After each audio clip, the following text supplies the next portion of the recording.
Today on TFL Off-Road, we are putting our tiny Suzuki through our difficult four-wheel drive slip test.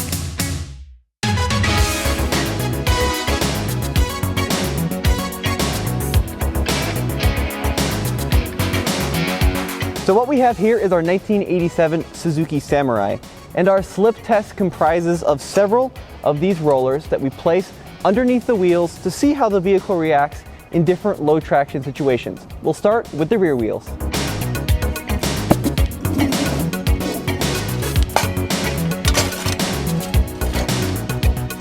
The Samurai here has a very basic four-wheel drive system. It's part-time, which means the driver has to select when he or she wants to actuate four-wheel drive.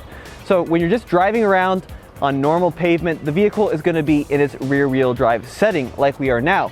So to make sure the rollers work, we're going to back up onto them and see if we get stuck in just rear-wheel drive. Here's our rear-wheel drive test. So get in the Samurai. I'm set to 2 high here. Start her up. Oh, first try, look at that. And then just stick her in reverse here. And let it settle into our rollers. So what I'm gonna do now, first gear, 2 high. Let's see if we get stuck. Ah, yeah, they're spinning for sure. Yeah, I'm definitely stuck. It's time to put her in a four-wheel drive. This Samurai has a very easy to actuate four-wheel drive system. On the inside, it's just this little tiny knob. You flick it into 4 high from 2 high, but you're not quite good to go because then you have to get outside of the truck, go around to both front corners and engage the manually locking front hubs. It's pretty easy to do though. So all I do is set it from free to lock. Now, first gear, let off the clutch. Oh, you felt it engage there. Pull me right off, no slippage whatsoever.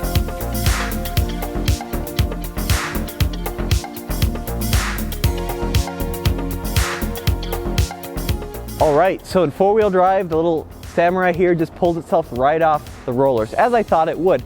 We know that the four-wheel drive works, the front end engages, and right off we go.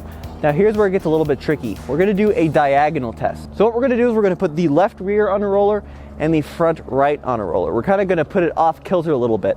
Now the Samurai doesn't actually have locking differentials front or rear. It doesn't even have a limited slip differential, which means that even though I have four-wheel drive, the power is always gonna go the path of least resistance, which in this case should be the rear left and the front right. Now, just because I have locking hubs doesn't mean I have a locking front diff. That's a common mistake. But even still, I think this car is so light, just about 2,059 pounds, we might be able to pull ourselves off even the diagonal test with open differentials.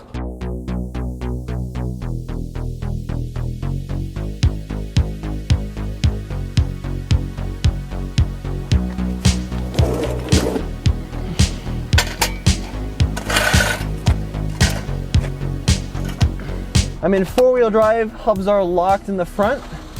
Into reverse, actually gonna give it a little bit of a run up. And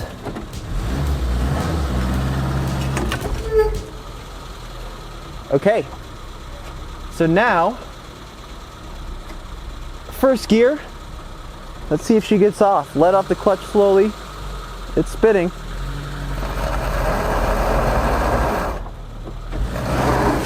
Oh, got off. Just had to pop it just a little bit.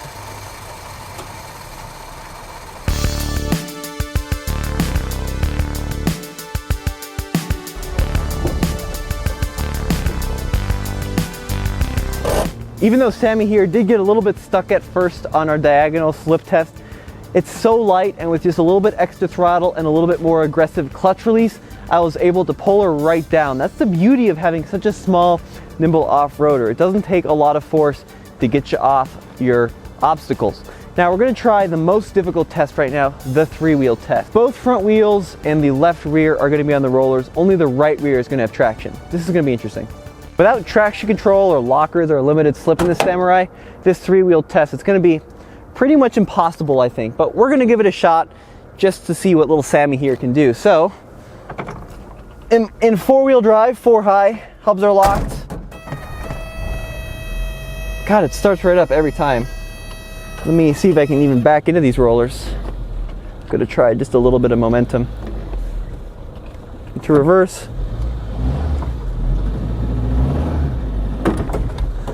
Into first gear.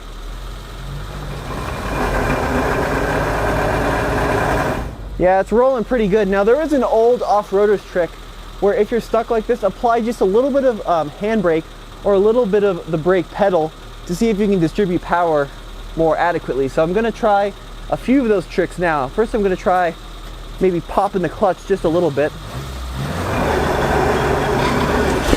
Wowzer!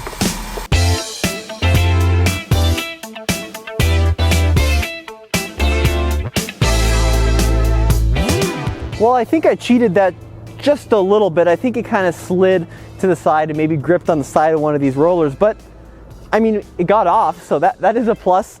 The nice thing with the manual transmission is you can really control the force of power going to the wheels when you need it. So you can really pop it, or you can slowly, gradually release the clutch to get off what you need to.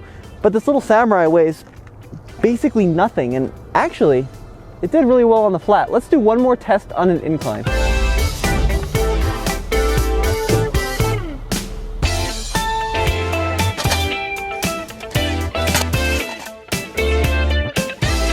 Diagonal test on a hill. Now the hill makes it more difficult to cheat my way out of this situation, so I'm gonna try the brake trick, a little bit of handbrake, see if we can't get out of this predicament. Seatbelt on, ignition on. I am in 4 low for this one. 4-wheel drive low doesn't add any more traction per se, it just amplifies the available power and torque, so there's a little bit less strain on this vehicle.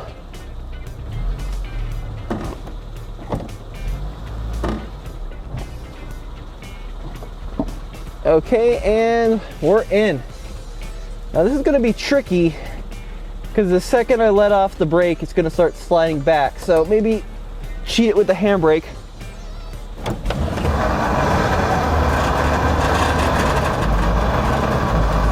I'm on the brake.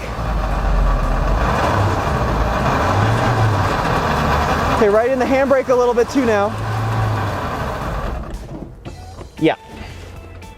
We're very stuck. Okay, so let me just back on down, I guess. That worked. The hill was definitely the biggest challenge out here for the Samurai, and on the diagonal test, I just couldn't cheat it enough with the brake or the handbrake to get my way out of this tricky diagonal test. The power just was sent to the wheels without traction, and I just got a little bit stuck. Well guys, thank you so much for watching. I hope this was fun. Just a little lighthearted video with our baby Samurai here. Stay tuned to TFLoffroad.com for the latest and greatest in off-road 4-wheel drive flip tests.